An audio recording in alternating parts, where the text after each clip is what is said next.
Chuck Carstensen. Again, we're covering the Millionaire of Nazareth. This is the fourth video in the series. Hopefully, if you haven't seen the other ones, you can go back so you have a little background of what I'm talking about today. One of the things in the first chapter that this book talks about that a lot of people, again, don't think about or forgot about or don't understand is that God is the source of our supply. Once I started to understand that and affirm that, when times of lack come to me, I just, instead of getting doubtful or fearful or getting negative, or if I fall into that negativity, I start affirming, God is the source of my supply. God prospers me now. And I don't know that many people believe that. There's a ton of people going to church every Sunday but don't actually believe that God's the source of their supply. There's a ton of people going to church every Sunday but don't also believe in the miracle and the power of tithing. Tithing is something I got into once I started studying this material 2 or 3 years back. Tithing, a tithe is given about 10% of your income, for example. If you made $1,000 in a week, you might give $100. That would be 10%. That would be a tithe. A lot of people don't do that because they don't trust in the Word. And by not tithing, if you read the Bible, read books like this, it causes hard times to come into your life. So you might be thinking, I'm going through this hard time. Why is it? Are you tithing? Are you giving? Because right now maybe you don't have any money to give. There's something else you can tithe, like your time.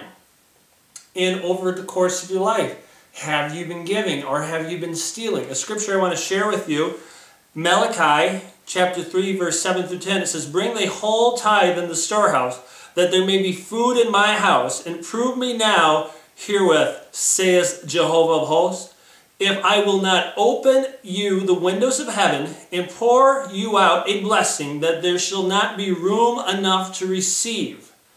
That basically when you tithe, when you give, when you bring that tithe to your spiritual mentor, your church, whatever, that blessing is going to pour out on you. So if you're wondering, where's this blessing coming from? Sometimes we've got to look at some of the basics. And one of the basics we hear in the Bible that we hate when churches teach it because we don't want to give our money is tithing. And most people don't do it. Most people give the $5 or the $10, but are you making $50 a week? Is that your income? So you give the $5 or the $10? Hey, and giving something is fine. I'm not trying to put people down, but understand the Word is flawless. When you exercise the Word, when you exercise these spiritual laws that you can find in here, and again, doing short videos, I'm not going to break it down totally for you. That's where you have to seek out some of your own understanding. But when you bring the whole tithe in the storehouse, that's when the blessings start to pour out. That's when you have enough. Doesn't mean you're going to have the big fancy boat or the big fancy car. We're not talking about material things when we're talking about prosperity.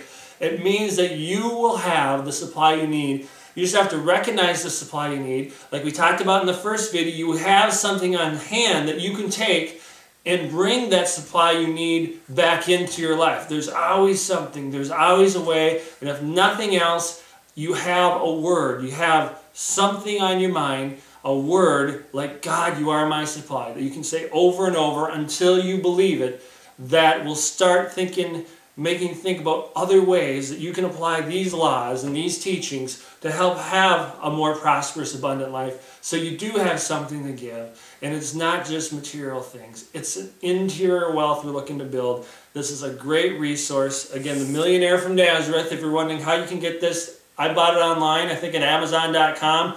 Looked up Catherine Ponder, the author. And again, this isn't the only book I have. My bookshelf has about 100 books similar to this that I've all read once, 2, 3, 4 times that I've been studying over and over.